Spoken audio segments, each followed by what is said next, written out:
জাতিকে আমরা চিনি না।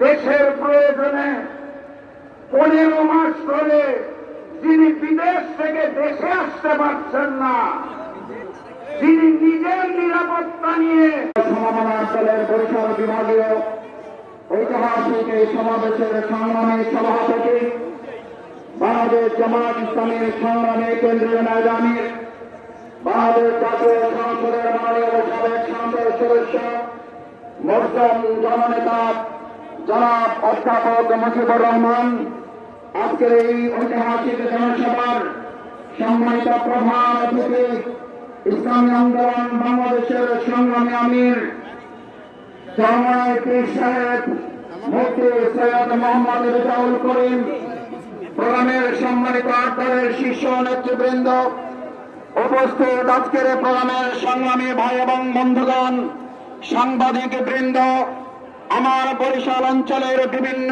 জেলা উপজেলা থেকে আগত সংগ্রামী ভাই এবং বন্ধুগণ, মাইকের আওয়াজ যারা শুনছেন সেই সমস্ত বোনেরা, সবাইকে অন্তঃস্থল থেকে আরেকবার আপনাদের কাছে সালাম জানাচ্ছি। আসসালামু আলাইকুম ওয়া রাহমাতুল্লাহি ওয়া বারাকাতুহু।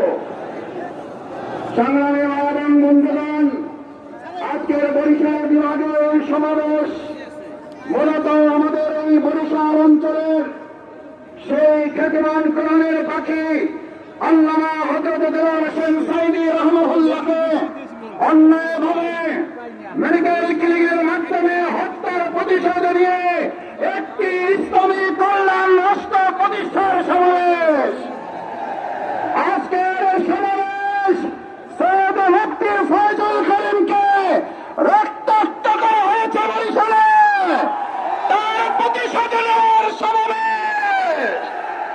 সংগ্রামী বন্ধুগণ, আজকের এই সমাবেশের মধ্য দিয়ে বরিশালবাসী জানিয়ে দিতে চায়, দক্ষিণ অঞ্চলের এই আলেম ওলামার ঘাঁটি, শাস্ত্রীয়র ঘাঁটি, চরমনাইয়ের ঘাঁটি, আল্লামা দেওয়ান হোসেন সাঈদীর ঘাঁটি, ইসলামপন্থীদের ঘাঁটি, প্রত্যেকটি আসন থেকে ইসলামপন্থী সরল আন্দোলনের বিজয় হবে।